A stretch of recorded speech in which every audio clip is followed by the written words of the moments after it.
సంగారెడ్డి జిల్లా జోగిపేటలోని ఓ ఫంక్షన్ హాల్లో ఆందోళన మాజీ ఎమ్మెల్యే చంటి క్రాంతి కిరణ్ అధ్యక్షతన బీఆర్ఎస్ కార్యకర్తల విస్తృత స్థాయి సమావేశం నిర్వహించారు. ఈ కార్యక్రమానికి ముఖ్య అతిథిగా మాజీ speaker Pocharam Srinivasa Reddy, Zaheerabad parliament BRS అభ్యర్థి గాలి అనిల్ కుమార్, జిల్లా జెడ్పీ చైర్మన్ మంజుశ్రీ హాజరయ్యారు.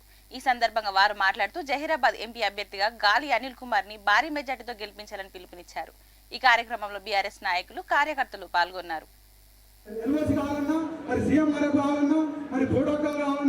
సమావేశానికి అధ్యక్షత వహిస్తున్నటువంటి మన ప్రియతమ నాయకులు జిల్లా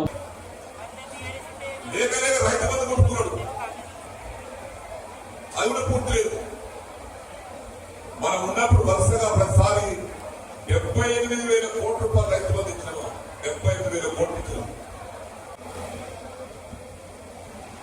కుల పడ్డ పెట్టుకుని, మత పడ్డ పెట్టుకుని దేశం రాజకీయం ఆడుతా ఉన్నాం. లౌకిక దేశం, ఇది సెక్యులర్ దేశం. అన్ని మతాలను, అన్ని కులాన్ని గౌరవించేటువంటి సంస్కృతి ఉన్నటువంటి దేశం ఇది. స్వాతంత్రం తెచ్చుకున్నటువంటి ఫలితాలు అందరికి అందించాలి. కానీ ఇప్పుడున్నటువంటి ప్రధానమంత్రి గారి యొక్క నాయకత్వంలో చేసింది శూన్యం.